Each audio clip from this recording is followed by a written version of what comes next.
station again. Keep trying. I'm safe. If you would... Hold on. Let me try this one. Stop. That's it. Turn it up.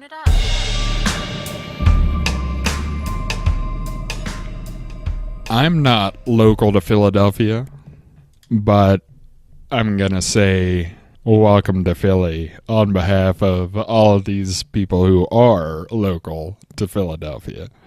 What have you had a chance to check out since you've been here? Last night we went to the Punchline. We checked out like a really shady alley. There was a trash pile with a mattress, so... Was there anybody in there? No, not that I know of. Sometimes people inhabit those. I was nervous. Like, I really did think somebody was going to pop out. Then we went to Mac's Tavern, because I love It's Always Sunny in Philadelphia. And we went to Chestnut Hill for the Harry Potter Festival. But that's about it. I think the Mutter is on the list for me for tomorrow. Yes.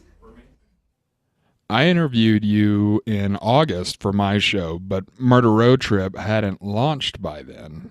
Now that you're 11 episodes in, how do you like being a solo host as opposed to being part of a duo? Because I know that there is a little bit of a difference between the two.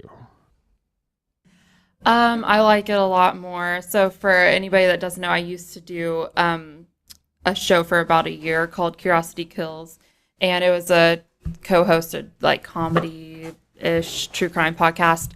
Being by myself is nice because you just have yourself to rely on. But I like to have different podcast hosts, co-hosts, so that's really nice to bring other shows on so that listeners get a feel for other shows as well. And that's not me bashing on your former co-host at all. I know there's a little bit of a difference between the two. Yeah, I just use my friends for that now, so I'm sure they love it. Have you learned any useful tips about life on the road that you'd like to share with us? Yeah, don't park in that shady alleyway. But Welcome to Philly. Yeah. Well, they were about to break into Kim's car, and what road tripping has taught me was that I did not make eye contact with them, and I just stared at my phone so they would not think that I identified them. Have you ever run into any locals in these towns that you go to because you visit the sites of different murders and whatnot? Have you ever run into any locals in these towns that weren't happy about the attention that these places draw? When I drove by where BTK used to live, so one of his victims was like his neighbor, and BTK's home is not there anymore. It's just a blank, vacant lot in the middle of all these houses. One of his victims' houses is still there, and they kind of were like, why is this lady driving really slowly through a neighborhood? They kind of gave me weird looks. I am going to Stoll Cemetery, which is one of the gates of hell, tomorrow, and I know that they do not like it at all. One of the gates of hell? Yeah, it's right by my house. I'm doing an episode with Mike from Pleasing Terrors. Oh. Yeah, so we're doing Stoll Cemetery, which was part of like Supernatural. That's why the main characters are from Lawrence. It's supposedly a gate to hell for the devil. So we're doing like a Halloween episode, but there's only like 20 people in this town, and the cemetery is like right off the highway, and the town is so small that the residents like will sit on their front porches and just watch you, and they don't. You're their entertainment. Yeah. There's, Maria, you probably, and Kim, because of where you guys live, you've probably heard of the 7 Gates of Hell in York. Yeah. We've got actually 7 Gates of Hell here in Pennsylvania. You can only see one of them. And the legend is that you have to be there at night. It's in York County, certain time of night, looking in a certain direction, and then the rest of the 6 gates start to appear. I don't know, anybody want to take a road trip? How many gates of hell are there? There's 7, Jeremy. There's 7 distinct gates of hell. Didn't you? I just said 7. Are there others elsewhere? They're all over the country. I guess you can just say something's Oh, I don't know. Oh, I thought you meant in Pennsylvania. I heard there's 7 in the country. You know the show's called Twisted Philly, right? You know, there are other parts of the country. What's been your favorite stop on the road trip so far? I really liked talking about the New Zealand Bassett Road machine gun murders. I had Jess from Kiwi Crimes on. That one was really cool, probably because it was in a different country. And Jess grew up in the area, and so she was able to talk about it. But every one of them is special. Like for Carl Panzram, we actually went to the penitentiary, and we went to see his grave. Yeah, each one is special. I like, because sometimes I'll have a co-host that is from the area that we're talking about, and then they'll give their experience driving by the site. So I just think it's fun to talk, not fun, but it's interesting to talk about these crimes, but then to actually go there, it's just so surreal, I guess. I always thought it would be cool to get an RV and outfit it for podcasting and cruise around the country talking about whatever you wanted, not necessarily just murder, but whatever might come up. In any group of podcast listeners, there's always somebody who's contemplating starting their own. And you've had one with a co-host, and now on your own. What advice would you give to people who are thinking about starting a podcast? Just do it. I would reach out to another podcaster, honestly, because when we first started, we didn't really know any other. I mean, we knew podcasts, but not anybody we could contact. And having started the second podcast, it was so much easier. Like when I started the first show, there weren't tons of articles online. Like it was right before the huge boom hit. So there weren't really any articles. You have to set up an RSS feed. I could not find out how to do that. So like I taught myself code and tried to like code an RSS feed because there just wasn't anything. So had I known a podcaster, it would have been easier. So I would just say reach out to a podcaster. Everyone is so nice. Like it might seem intimidating, but there's enough listeners for content for everything. So I would just reach out and bounce your ideas off people. That's probably the number one advice I hear, because I ask people that question all the time, and it's always just do it. Everybody has this idea like, what if it's not good enough, or it doesn't come out right, or I sound like an idiot like I'm doing right now. Everybody's got an idea. It's that medium that anybody can get involved with. Some people record in the bathroom in their underwear. Speaking from experience. Right. People have this studio that they've decked out. I record in my car. So yeah, I mean, you can really go from a car to a studio. I mean, everyone has that. And even some people you can record on your phone. I mean, you'd be surprised the audio, and you can get free software. I mean, I think everyone worries about how it's going to be. Like, even starting the second podcast, I was like, oh my God, does this sound stupid? Is anybody going to like this? But honestly, just put yourself out there, and then you can get feedback and you can work on that. I don't think anybody feels like 100% comfortable with the first episode, maybe even the first couple. It's a learning experience. And I think you just have to deep dive into it, and then it'll get easier. And you can always reach out to me. There you go. That's what I did.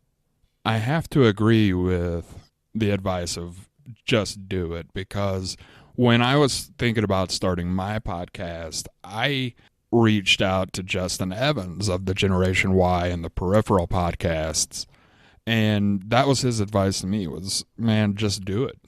You know, don't worry about, is it going to make a certain number of downloads? Don't worry about, will people listen? If you have something that you feel passionate about and that you feel confident about, and that, I mean, it's something you really want to do, then what you need to do is just do it. And there will be listeners for that. I asked you this when we talked back in August, but the question that I always end my show on is, if you were stranded on a desert island, but you could have one bottle of booze, one book or movie, one podcast, and one person with you, how would you fill those spots? Okay, the podcast one I've got down. The alcohol, I would probably say like I love Captain Morgan, so I'll do that. What was the second one? Which person would you bring? Person. My husband. I know that's so corny. We talked about this last time, but I just feel most comfortable with him, and so. Most people say their spouse. Well, we already lived together, and so I know I wouldn't I wouldn't end up like trying to kill him on the island because he's annoying me. So I had one woman say, I've been with my partner for 13 years, and I would not. And then the third one was book or movie. Did you say we could do series? Siri thought I was talking to her. Oh my gosh, I should say Harry Potter, but my real favorite series is the Millennium series, which is The Girl with the Dragon Tattoo. So I could read those. And then podcasts would be this comedy movie podcast called How Did This Get Made? It's my favorite. Yes, I love it so much. So, and they have a huge catalog, so I would never get old. You are local here, so I have to ask you a potentially controversial question. All right. Where is the best place to get a Philly cheesesteak? Hats. Hats. It used to be Geno's for me. I'll be honest with you. It used to be Geno's. And then a couple years ago, Geno's put up signs that say, speak English. And I thought that's probably one of the most ignorant things they could have done. You know, they're in a part of the city that, I mean, the whole history of South Philadelphia is based on immigrants. Yeah, do they make a good cheesesteak? They do, but there's no way in hell I'm going to give them my money. I mean, they put it on pens. They were giving these pens out with cheesesteaks. Pat's steaks are awesome. Now, my daughter has a very different perspective on cheesesteaks. She's a Jim's cheesesteak fan. Right. See? Right? It is controversial. I am not a fan of Jim's. I was kind of expecting a little riot. Chairs start throwing. But for me, it's Pat's. Steve's is good too. Yeah, Steve's. What are these just guys starting? Like, where's Bob's? Oh my goodness. You're known for putting a lot of emotion into your show. And when I interviewed you back in June for my show, we talked a lot about the Nancy Spungen episode. And since then, which of your episodes has touched you the most? Since that episode, it would be the episode about Move. That was a great episode. Thank you. I mean, you guys, if you listened, you heard, you know, I'm not saying that armoring their home with guns and automatic weapons and bunkers on the roof did them any favors with the city. That wasn't right. But the city could have done more before they got to the point where they dropped a bomb on a house and killed 13 people. It's probably the biggest research I've ever done, the most extensive research I've ever done. Yeah, you ask me about Move and I start getting choked up. There it is. He wants you to cry. But I mean, my voice choked up. He's trying to make me cry. He is. He's just trying to make me full on cry. I was listening to your Patreon episode about the Congolier Mansion. I have to say, fuck you very much. You totally had me on that episode. I thought it was real. For a second, I thought it was payback for the Twisted Nola episode that we recorded for Twisted Philly. Oh, where you had me believing there was a ghost Christmas tree in Charity Hospital in New Orleans, and it was bullshit. No, it wasn't payback for that. I was telling you earlier, so the episode he's talking about is a Patreon episode, and it's about a mansion in Pittsburgh called the Congolier Mansion. It has such a twisted, depraved history of murder and hauntings, you know, multiple murders with different people, different families that lived in this house for generations. A wife murdered her husband and his mistress, who was their housekeeper. And then the next person that bought it was a doctor, and he wasn't really practicing medicine. He was decapitating women from Pittsburgh and trying to reanimate them like a Frankenstein in the 1920s. Somebody died in an explosion, and now there's nothing there. The house has been torn down, and it's just a lot. It's bullshit. None of that happened. I didn't make it up, but somebody did. And so there were these two people, and their names escape me right now, but they published a book in the 70s telling the stories about what happened at this house. There were legends before they published that book, and then as people in Pittsburgh started to really research and find out, okay, who lived here. There was a family that lived there, and their last name was Congelier. There was a gas explosion outside the house. Their youngest daughter, her name was Mary, was killed in that explosion, not because of the explosion, but because it blew out the windows and a piece of glass went into her leg and severed a major artery. So she died of blood loss. But that was it. All the other weird, twisted, demonic, murderous stuff never happened. It's a 25-minute episode, and you mentioned that in the last 5 minutes. Yeah. Well, come on. We're going to tell people in the beginning? I'm sitting there in the beginning going, wow, this is really interesting. And by the end, I'm going, wow, I feel like an idiot. But I didn't even, when I first found this story, I didn't know that it was bullshit either. I'm like, this is crazy. How have I never heard of this before? Because it was seriously depraved. And it was probably the day I was getting ready to launch the episode. I was just doing some cleanup and double checking a couple things, and I found a blog where somebody was saying, this is crap, none of this happened. And at first I was like, well, it's a blog, it isn't necessarily a news source. And I'm like, can I really prove anything I found? So I started digging even more, and then I started finding reliable sources that said it was garbage. And I was like, well, shit, I'm going forward with it, and I'm going to suck everybody in just like I got sucked in, and then I'm going to pull the rug out from under them right at the end of the episode.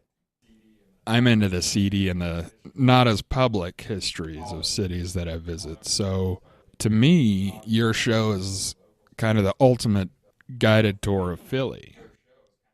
Is there anything you'd like non-Philly listeners to know that they may not realize about your beloved Philly?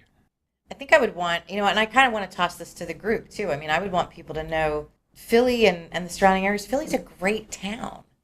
I mean, it still gets a little bit of a bad rap, but just like any city, there's neighborhoods that are tough. There's neighborhoods that are decent.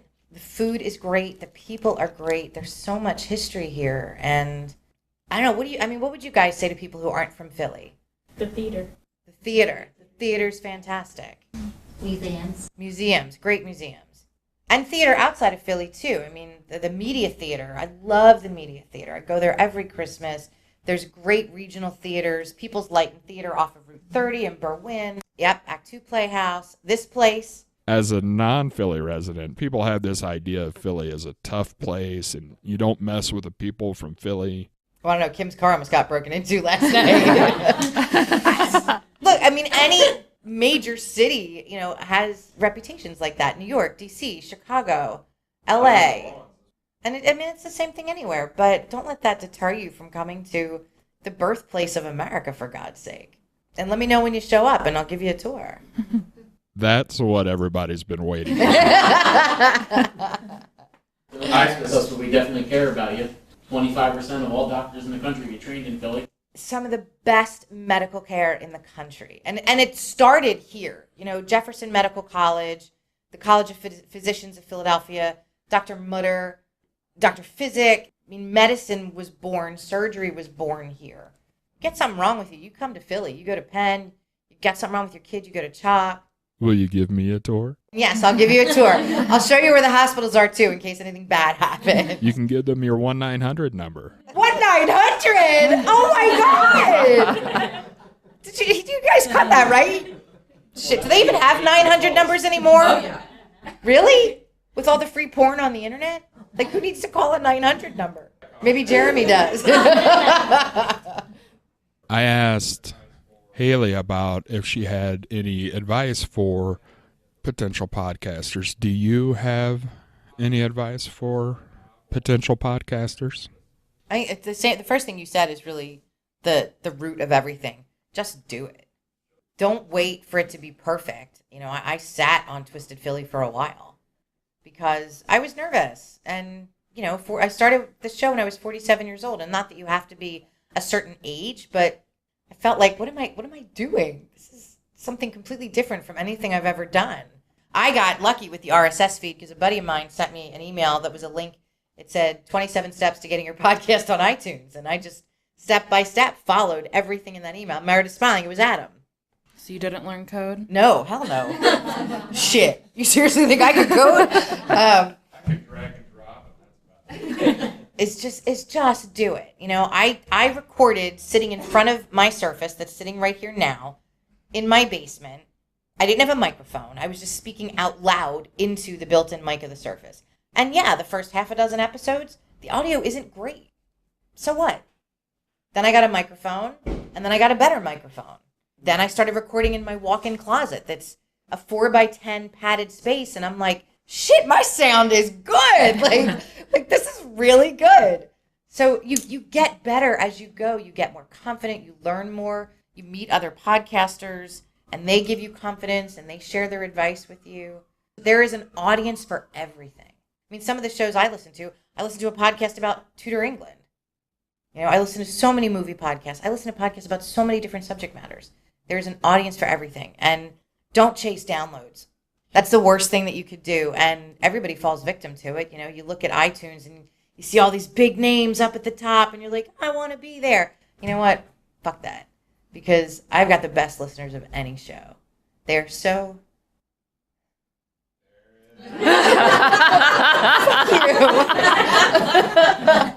No, but seriously, like Maria, like I cried when I met Maria outside. Maria is the first person other than a friend or family member who I knew listened to my show. And that was a huge, I can't look at Pricey, I'm going to start crying. That was a huge moment for me, you know, to know somebody that didn't know me, that was listening just because they liked it, not because this is my best friend, so I'm going to listen to it, or it's my mom, so I'm going to listen to it.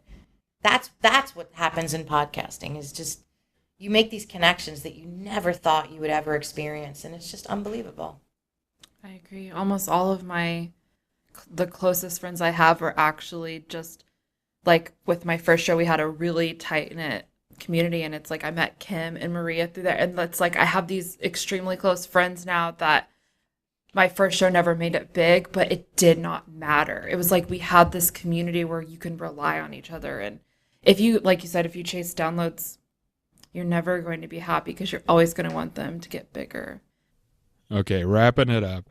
The question I always end my show on, again, is if you were stranded on a desert island, but you could have one bottle of booze, one book or movie, and one podcast and one person with you, how would you fill those spots? If I'm on a deserted island, I'm bringing alcohol. I may only drink it, once a month, but I'm bringing alcohol. So the drink, I'm going to switch from when you asked me this before, and I think it would be Veuve Clicquot instead, which is a champagne. It's my favorite champagne. Emily from The Story Behind said Veuve Clicquot too. She did. Yes, she did. And I drank it before it became trendy. Like, there's a picture of me and one of my best friends. We were in Narlands, and I might have been 23. I don't know, 23, something like that. And we were sitting outside at a cafe, and it's just us and this little teeny iron table between us and this huge-ass bottle of Veuve Clicquot. And we drank that sucker. It was back in the days when I drank. But, so yeah, it would be Veuve Clicquot. Book is the same. It would be it. Stephen King. I'd take a book over a movie any day, as much as I love movies. The one person, so Belle, the first time Jeremy asked me this question, I said, of course I would want to take my daughter, although I know she would not want to go on a deserted island. So would you go, or do you want me to pick somebody else? Belle, you would still be my number one choice. I wouldn't last without you, kid. And which podcast would you listen to? Mine. I'm serious. I mean, if I sound like an asshole, then I sound like an asshole. But I like my own show. I do. If I'm not going to be here, at least give me something that makes me feel like I'm home. So, yeah, my show. Does anybody have any questions? How many other podcasts do you guys listen to? Because, I mean, I know I listen to like 60 or 70 podcasts a week. Wow. That is a ton. Gosh, that's all. I listen to podcasts almost all day. I'm not sure how many. Maybe like 20 to 30. But I do a lot of different types. I'll do comedy or history or true crime. So it just depends on what my mood is in.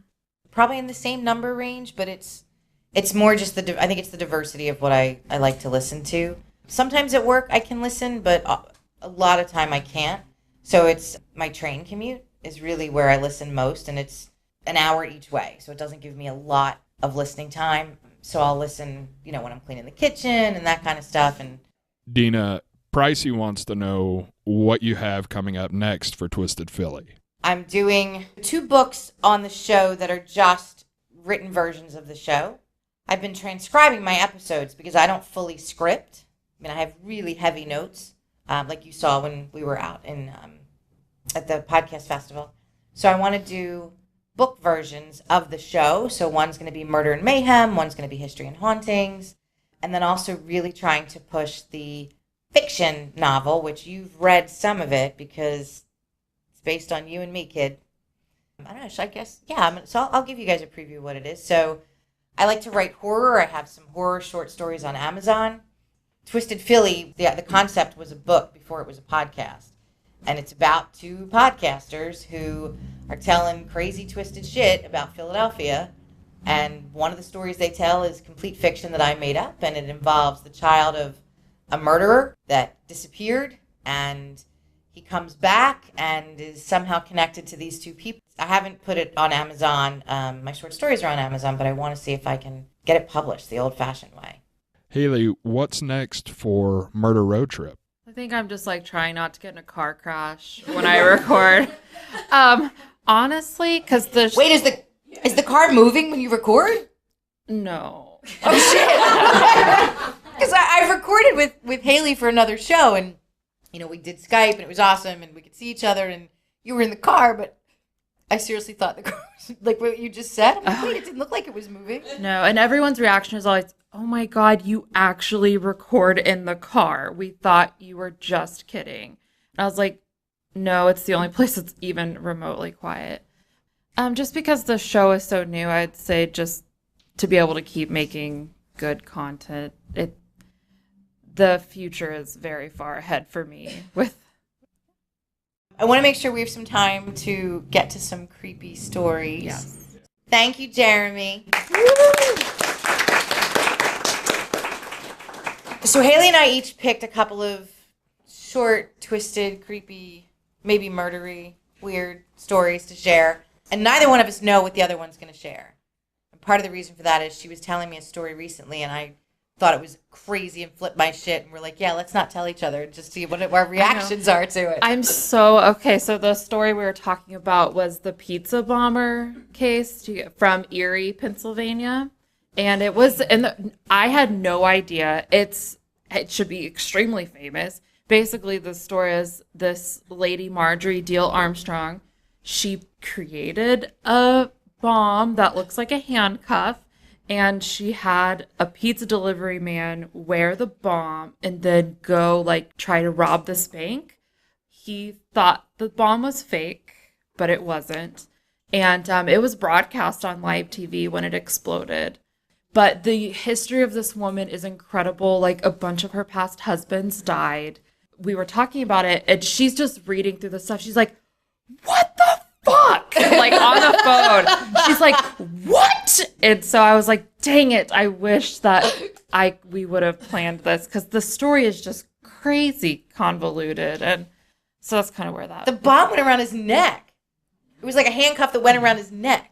And then Haley says to me, it's online when it explodes if you want to see it. I'm like, I don't want to fucking see that. No, I don't want to see this guy's head explode. I'm going to record myself watching it. I can't watch it. I can't see that. Yeah, that's just a very interesting case. And I know, I can't wait for that episode. I'm very excited. Yeah, I've got all the notes down, and it's a lot more than I thought it was going to be. So do you want to go first? Do you want to tell a story first? You're our guest. Sure. Here in this. So I have a really short one that I just felt like I had to do because it happened near my hometown.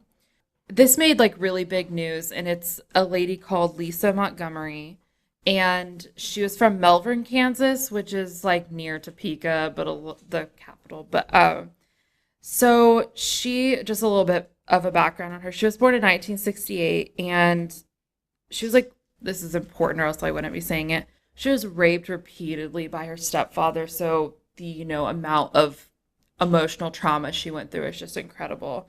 And she became an alcoholic at 14, which, small town, maybe not so crazy, but, and when her mom found out, instead of just trying to help her help her daughter, She threatened her with a gun. I mean, she got married at 18, abusive husband, married again after that, abusive husband. And because she sustained so much abuse from these husbands, she actually had brain damage. And the brain damage she had was in the part of the brain that helps control aggression. And so that's going to come into play with what happens. So this happened in 2004. This lady I was 11 at the time, so I was pretty aware of what was going on in the news. And this lady joined a chat room, which didn't realize they were around back then, but they were, called Ratter Chatter. It was for rat terrier chat room, so you could like meet breeders and discuss buying dogs. Well, she met this lady named Bobby Stinnett, and she found out that this lady was pregnant, and Lisa also thought she was pregnant. She has a psychological disorder where she actually physically believes that she's pregnant, and she even shows the signs of being pregnant. So she thought she was pregnant. She meets this lady, Bobby, and they start corresponding, and they start talking to each other about being pregnant, sharing their experiences and things like that. They keep talking, and then they decide to meet so that Lisa can buy a rat terrier. And they met on December 16th, 2004 in Missouri. And once she arrived there, the details aren't very clear, but when she arrived there, she actually strangled Bobby, the pregnant lady, and she cut the baby from her womb. And then she went back home and she pretended the baby was hers. So then, an hour after this happened, Bobby's mother came home and found her daughter, and her daughter, Bobby was still alive. They called 911, and she said that it looked like her daughter's stomach exploded. That's what it looked like. Jeez. And so then the paramedics arrived. They tried to save her, but they couldn't, and she died at the hospital. But the next day, they figured out who the murderer was, and this is where I wanted to talk about. I grew up so close to this area. I remember them talking about trying to find this lady and how she had cut. It was just absolutely bananas because this town is so small. And you just don't hear about things like that at all. The baby survived, and her name was Victoria, and they returned the baby to the father. So first of all, to me, amazing that baby was able to survive. Mm-hmm. So Lisa was arrested. She was found guilty of murder, which is interesting due to her mental health. In the state of Kansas, we don't have the not guilty by reason of insanity plea. We're one of 4 states. My background is in psychology, and that's one of my main focuses is that I don't want to get into it, but we're one of 4 states, and that's basically against your constitutional rights. And so she was actually given the death penalty. So she was sentenced to death in April of 2008. And she is in the Federal Medical Center in Carlswell, Fort Worth, Texas, which is where Marjorie Deal Armstrong was also. Kind of ties in. But that one's short. I just wanted to talk about it because I grew up and I just remember it being so crazy that the police were searching for this woman. And I think that's happened other places too. I know there's Lifetime movies about that. Yeah. there are 2 books written about this case. I mean, I didn't realize that more people, I just remember it from growing up, but yeah, people are, you did? Yeah, it's crazy. But, so if she ends up being executed, I think she'll be maybe the second or third woman to be executed. And I don't know, it's a very low number of women that have actually been executed, but.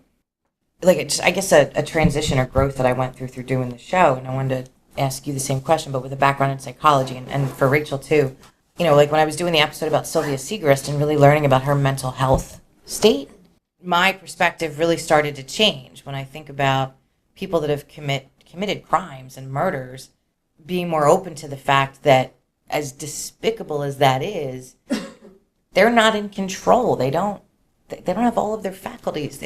She was suffering from brain damage, that the woman you just told us about. Yeah, I think in other states she would have been found not guilty by reason of insanity just because she didn't. There's 3 prongs, of course, to not guilty by reason of insanity, but I don't think she knew. And they had psychiatrists testify and everything, but in Kansas it doesn't matter. You're guilty or you're not guilty. It doesn't matter if you have a mental illness or if you weren't in control of your emotions when it happened. And I often feel bad for some criminals, which is really terrible. But it's like you see these patterns of things that happen to them as children. And of course, not everybody that was raped by their stepfather becomes a killer. But it's like you just see this in her and just kind of feel bad. I like to look at the psychology and understand why. So in a lot of my episodes, I start at birth, and I actually spend most of the time on their childhood because I think it's really interesting to put those puzzle pieces together. Like, oh, so this happened, and that's why this is going to come up later. And I just think that's really fascinating.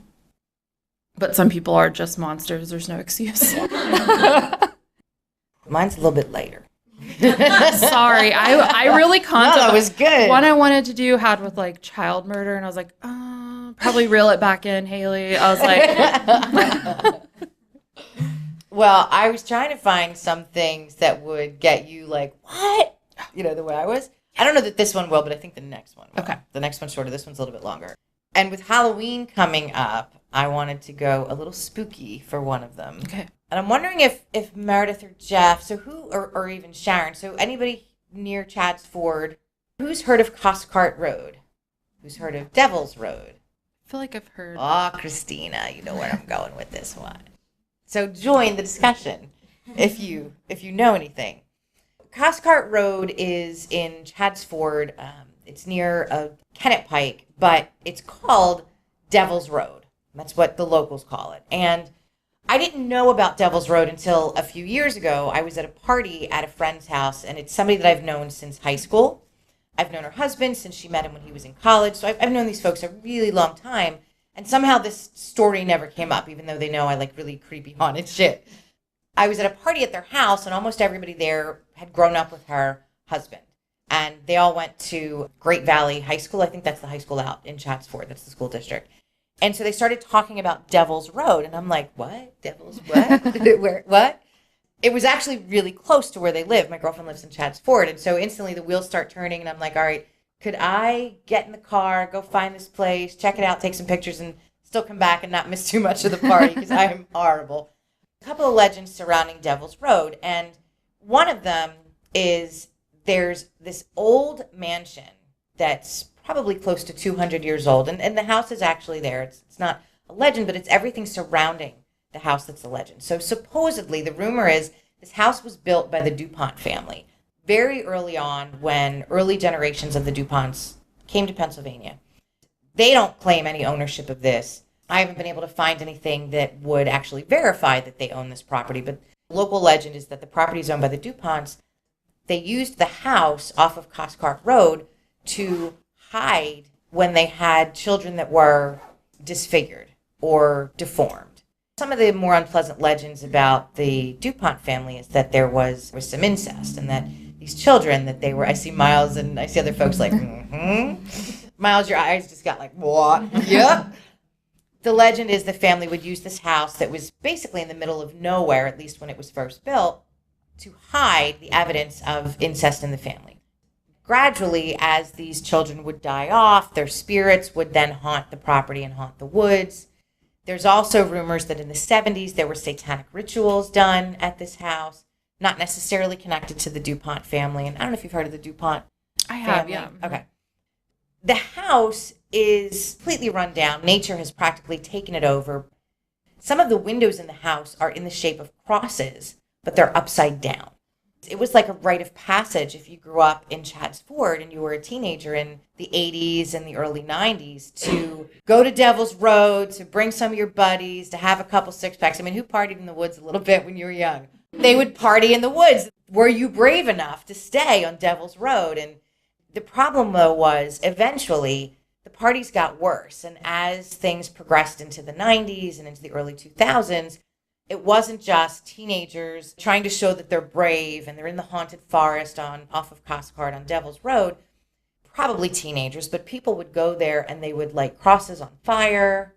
They would carve symbols into the trees. You can see the numbers 666 painted on a lot of the trees. And whether that was done by the people that supposedly held satanic rituals there or not, nobody knows. The road is desolate. There aren't any properties around this old abandoned house, but to get to Cathcart, there's major roads and cross streets where people live, and they got sick and tired of this. They got sick and tired of all of these people trying to check out the Devil House and Devil's Road. So no trespassing signs went up. Didn't do shit. People still snuck in. And then eventually in the early 2000s, the police actually put barriers at either end of Cathcart Road. So you can no longer go down the road, but before the barriers went up, and there's also accounts online of people from Delaware, from southeastern Pennsylvania, from Chadds Ford, they would try to drive down Devil's Road to see the house, and they would be stopped by black SUVs. There's nobody in that house. That house is old, abandoned. There's a gatehouse at the edge of the property that's like, probably an oversized shed. It's old, but it's been maintained. And there's like a fleet of red trucks at this gatehouse. And then there's these black SUVs. What are they chasing everybody away from? Granted, the police put up barricades, but it's not police cars that were reported chasing people away. And it wasn't just like, get out. It was following, getting so close behind, people were afraid they were going to hit their bumper, being followed once they turned around from the blockade, being followed for, close to a half a mile. And so people were starting to fear whoever it is that's guarding this property. What's really strange are phenomena that occur in the woods. The trees for a good quarter of a mile on each side of this house along Cathcart Road, heading up to Kennett Pike, they're bent almost in half. And they haven't been hit. They haven't been struck by a car. They haven't been hit by lightning or had something impact them that would change their growth pattern. It's the row of trees along the whole stretch on about a quarter mile each side of this mansion that grow at an angle that bends away from the sun, which is not normal for trees and plants. They always, if you have a potted plant sitting in your window, you'll notice it'll start to lean. It's leaning in the direction of the sun. And it's not the whole trunk leans. It's like the trunk goes up and then it starts to bend, and it bends away from the house. And so, the legend is the evil that was done in this house between supposed satanic rituals in the 70s and the children that may or may not have been from the DuPonts that lost their life there on this property. The souls of all of these poor lost folks have just seeped into the ground, and the trees are trying to get away. Some of the trees have just become so gnarled over the years that they've got giant knots that almost look like they're the shape of a skull. And there's a rumor, back in the early 80s, the skeleton of an infant was found in the base of one of the trees, not too far from the house. And so when you look at it, its roots have come up out of the ground, and it's naturally formed this hole, or almost like this little cave in the trunk of the tree. But I couldn't find anything. I checked Middletown Police and other police departments in the area. No records whatsoever of an abandoned child or that the police actually found a skeleton. And you know how these things go, right? One person tells a story and then it gets embellished and it gets embellished again. There probably never was an infant skeleton. That's part of the legend. I don't know if I would want to go there or not. When I first heard the story, I thought, I'd love to drive past that house. Now that I've done more research about it and found out all this other freaky shit, I don't think I would want to go on Cathcart Road. I don't think I want to see the house. I don't want to see the upside-down cross windows. I don't want to see any of it. What I think could have contributed to some of the legends, though, is the satanic panic era of the 80s. You've got this weird house in the woods. Kids like to party there. They think they're cool. They're spray painting 666, and the next thing you know, everybody's drunk and they're telling weird stories, and now this huge legend is bloomed. So, yeah, that's the story of Devil's Road. So try not to have nightmares tonight. So are there any, ghosts of the children that supposedly... There's nothing been reported about ghosts. It's just all rumor and legend and speculation. That's where disfigured children that are the result of incest were shipped so that they wouldn't embarrass the family and that nobody would know about them. The thing about the cars, though, that's the creepiest part, is to be chased out of there. Well, because if the shit's abandoned, to me it's not just you're trying to keep people out. What are you keeping them away from? Right. And why is that gatehouse maintained? Unless it's just, hey, I own this plot of land, there's some creepy old house on it, I don't want people there. I mean, it could be something as simple as that. I like to think there's something else going on, though. Wow. So this one I have a lot more information. I think it's going to be like, what? When I say it. All right. Lay it on me. So this is the Richardson family murders from Canada. Have you heard about? I don't think I have. Okay. Has anybody else heard of that? Richardson family murders from Canada? All right. Prepare yourselves. So there was 12-year-old Jasmine was dating 23-year-old Jeremy in early 2006, and they met at a concert. And as one would expect, the parents were not okay with her dating a 23-year-old. They met at this concert, and they kept in contact through a few places like vampirefreaks.com and Nexopia. I don't really know. Maybe like necrophilia? Nexo, like Nexopia. I'm not really sure what that is, but it's like a Canadian site. And no one knows what goes on up there. But Jeremy told everyone that he was a 300-year-old werewolf. He liked the taste of blood, and he also wore a vial of blood around his Whose neck. blood was it? Was it her blood? I don't know. It was his. It was his own? Okay. Oh. That's like really narcissistic. Well, shit, I said I want my own podcast on a deserted island, so.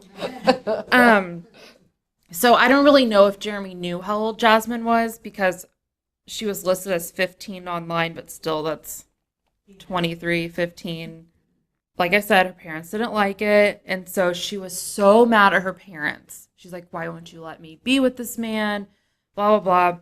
So she wrote to Jeremy through one of their websites, and she said she had a plan that would solve their issue. They could end up together, that she could just kill her parents, and then she could go live with him, right? Super simple, you know. He wrote back and was like, I think we need a few more details, like, for this plan.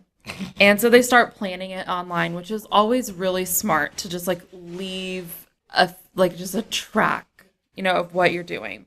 The day before they decided to kill her family, they watched, quote, the best love story of all time. Can you guess what movie? Natural Born Killers. There you go. So they're watching that. They're Are like, you serious? yeah. I was right. Yeah.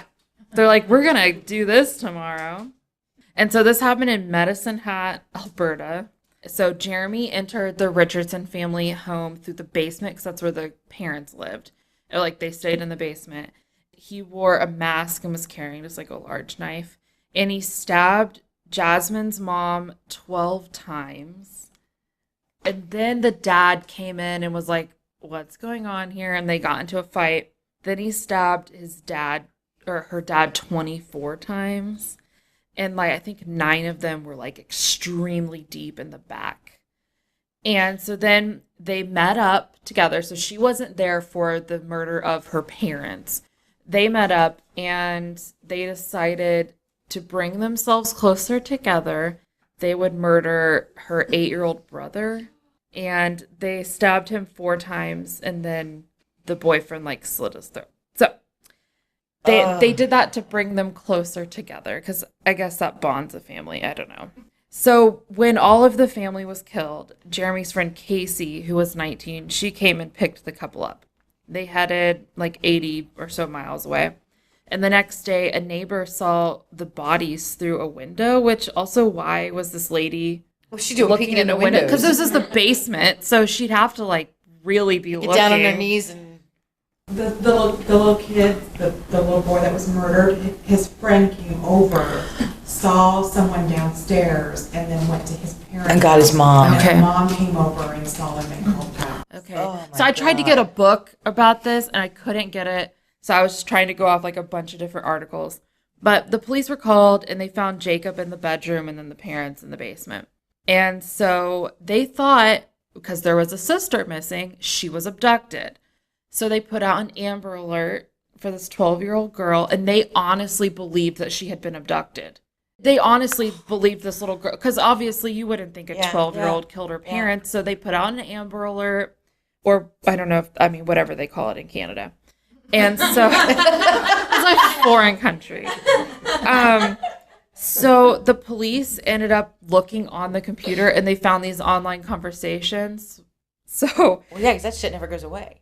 Yeah. And the website ended up posting these conversations online. And so people were able to read them. And then they were like, oh, yeah, that's not legal. So let's go ahead and take that down. Oh, my God. But so there's record of the conversations. But then they realized she hadn't been abducted. And so then they went and they found Jasmine and Jeremy like less than 100 miles away. And then after their arrest, the couple just kept talking to each other. And then they got engaged.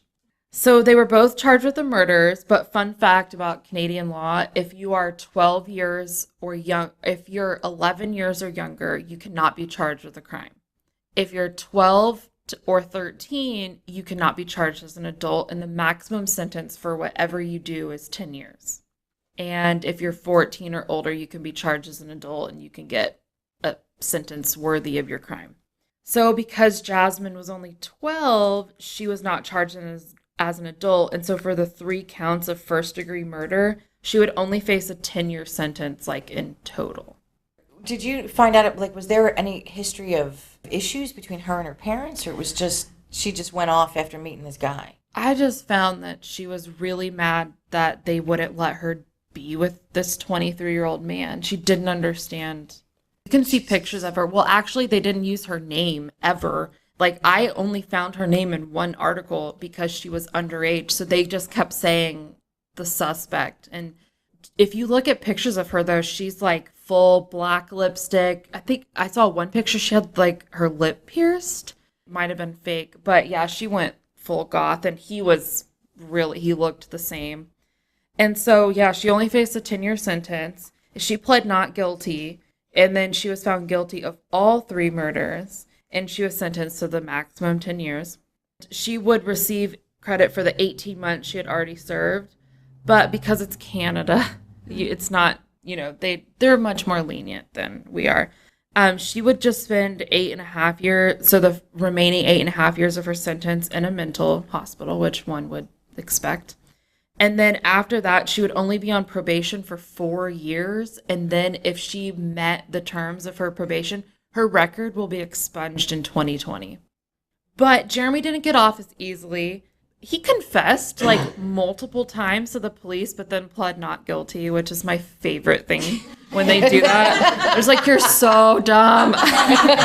But he was found guilty of all 3 counts of first-degree murder, and he was sentenced to 3 life sentences to be served concurrently. But once again, because it's Canada, he's eligible for parole after serving 25 years.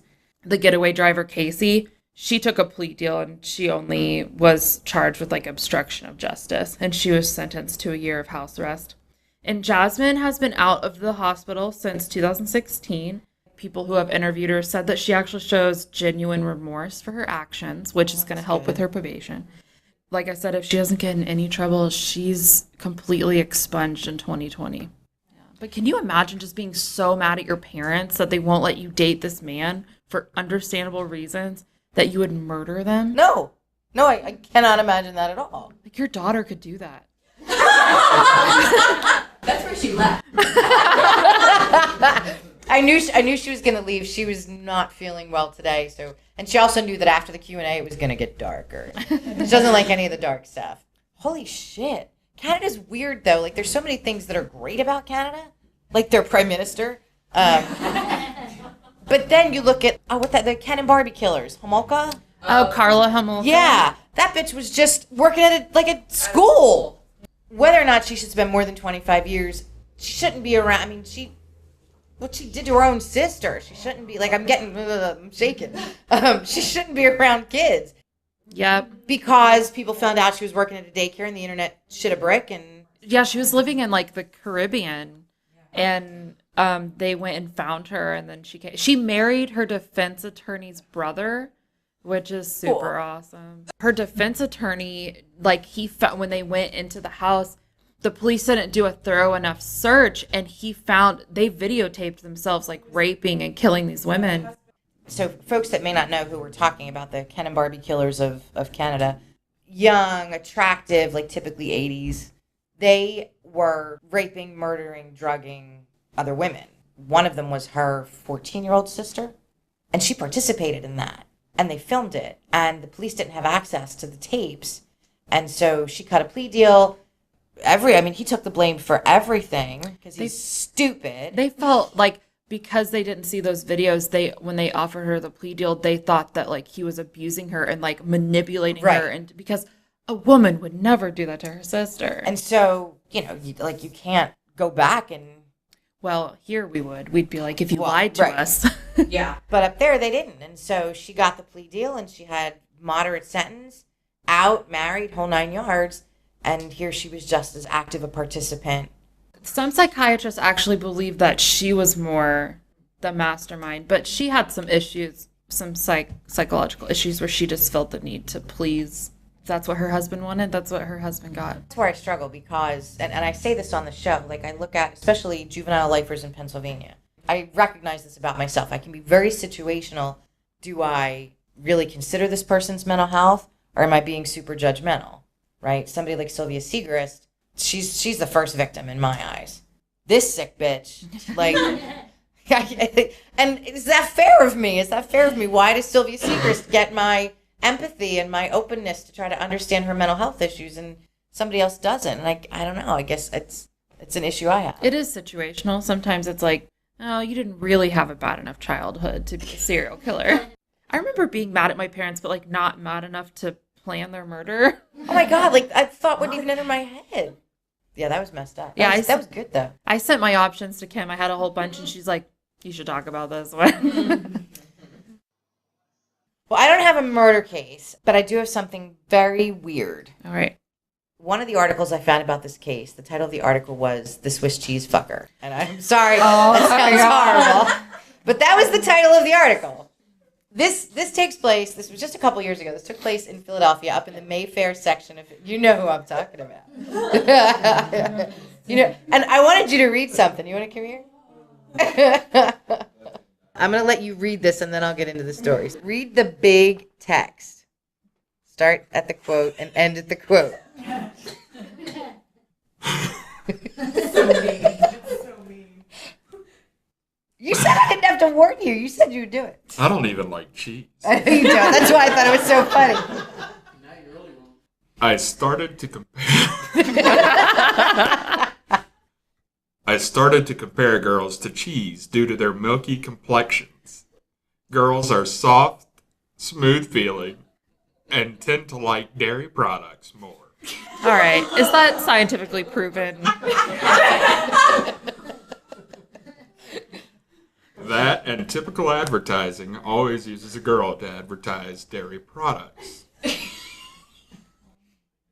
don't know. I thought it was a laughing cow. She's got earrings, though. Oh, she's got earrings? So cheese is what I started to use as a replacement for having sex with girls. Thank you. You're welcome. That is not much of a replacement. I don't feel like you have to tell us more at all. We got it.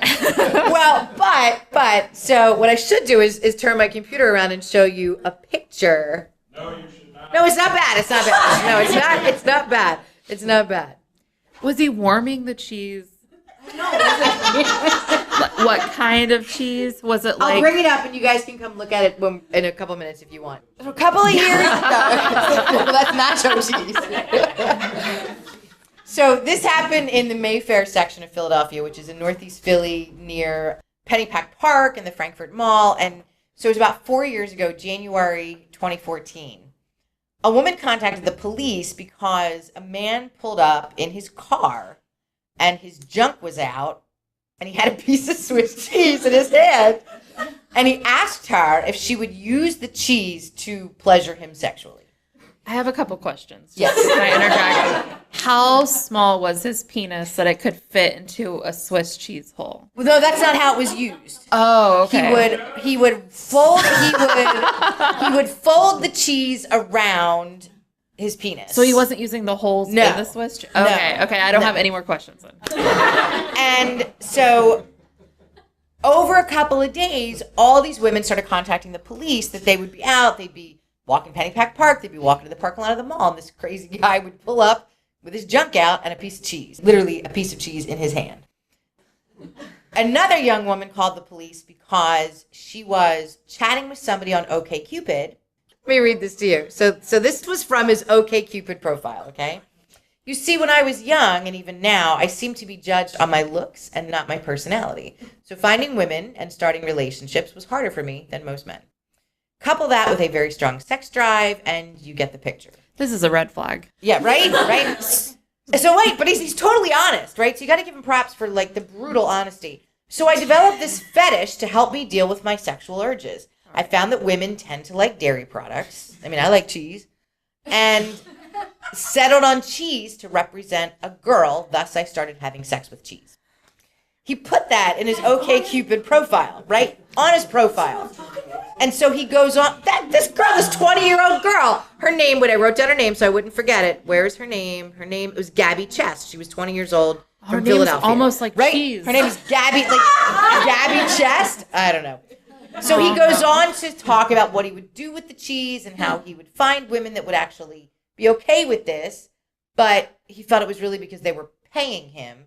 So he says, like, straight up on his profile, I want to be upfront and honest with you. I do it myself, but I would prefer to have women do this for me. I'd really be interested in having a physical relationship.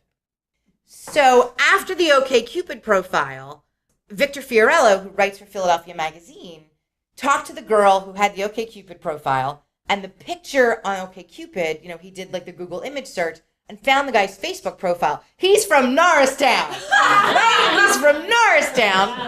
He's from Norristown. So he goes to his house. I don't know if I would have done that or not, right? So he goes to his house. This was like January 12th or 13th. So it was a couple of days after police started getting all of these reports and SVU detectives from Philadelphia started investigating. He goes to his house, knocks on the door. Chris Pagano. His name's Chris Pagano. He opens the door, and the reporter from Philadelphia Magazine, Victor Fiorello, he says, hey, Philadelphia police are getting these reports of somebody sexually harassing women, making a very specific request involving dairy products, and we believe it's you. And he says, no, I get that all the time. I get that all the time. People confuse me with somebody else. It's not me. And then within seconds of the reporter leaving his house, the Facebook profile is gone. So obviously it was him. Philadelphia Magazine starts investigating this guy. He was arrested in 2006 in Norristown for soliciting a prostitute and disorderly conduct. The disorderly conduct charge was, the sexual soliciting a prostitute was dropped because he pled guilty to disorderly conduct. He was arrested again in Norristown in 2009, again for soliciting a prostitute, and again for disorderly conduct. And what did the judge do right down the street at Montgomery County Courthouse? Drop the solicitation charge again, only charged him with disorderly conduct. So he has a pattern of sexual harassment. He has a pattern of exposing himself. And they kept letting him go on the charges that involved anything that at all that had anything to do with sex crimes. He got arrested a couple days afterwards. He was arrested on January 16th. Well, if we drive a little bit farther out where Maria and Kim are from, there's Did you just say it wasn't very Gouda? That was awesome. That was so awesome. A few months later, June is his hearing. He pled guilty and he got a plea agreement. He was charged with indecent exposure, stalking, open lewdness, and harassment. The only thing that he was charged with was harassment and indecent exposure, so they dropped it down. He got no jail time.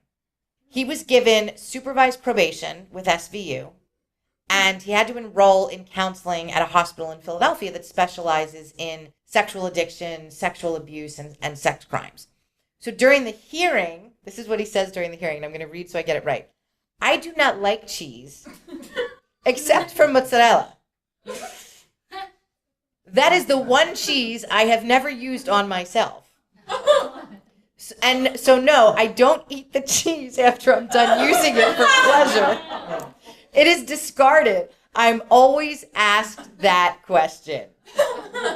And when he was picked up in 2009 for soliciting a prostitute, he had a brick of Swiss cheese with him and asked her if she would rub it on his junk.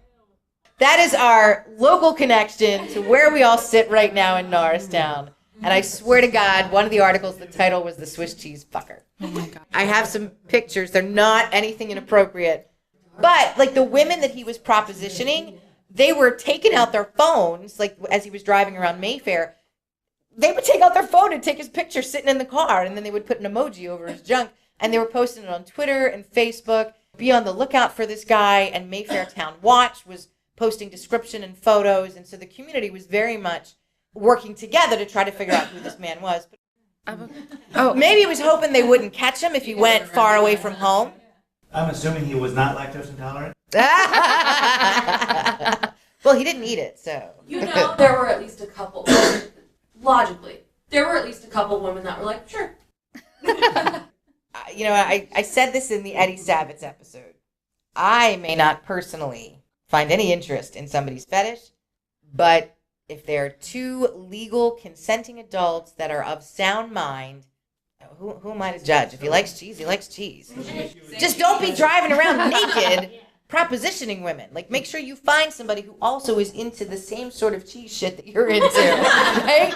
Like, don't be just showing up at the mall with your junk and some cheese. And he said he liked Swiss cheese because of the texture of the holes. Like, it's just wrong. It's just so wrong. You know that the first time somebody reported that, the police thought it was a prank. Right. They had Of course. So, would you rub cheese on it, guys? Fuck no. Okay. I've never felt more vanilla in my life.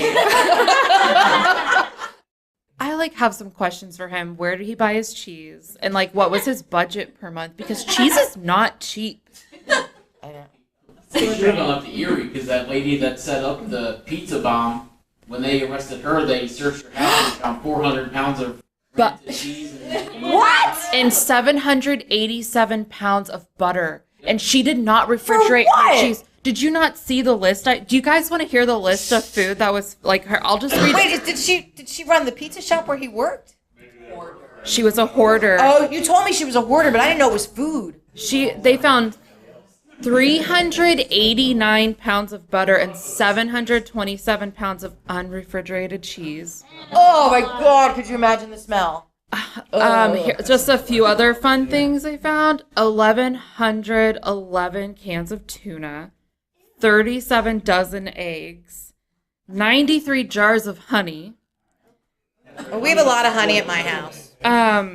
231 cans of vegetables. And then the list just goes on. And my favorite was 9 pork chops. So it's just really random. But she had 2 refrigerators because she was a hoarder, and she would go to the surplus, the government. She would go 3 to 4 times a week, and she would just say oh, my neighbor asked me to come and get this. But she bought an extra refrigerator, and one of the refrigerators and the freezer was stacked full of moldy bread. Oh. It's the worst thing you could hoard. And they took out 4 tons of food from her house. And oh my God. And there was almost $10,000 worth. But yeah, you're right. They should have asked her. That was very funny. We're coming up on the end of our time. So I think we're done. Yeah. Thank you so much for letting me. Oh my God, thank you for doing this with me. Thank you so much for coming. I really appreciate it. I hope you guys had a good time. Sorry for the cheese fucker story. But I was trying to find something as crazy as the woman with the pizza bomb. That was even better. Yeah, right? So we'll end on cheese. Actually, we'll end on saying ciao for now, Twisters. Thank you, everybody. Thank you.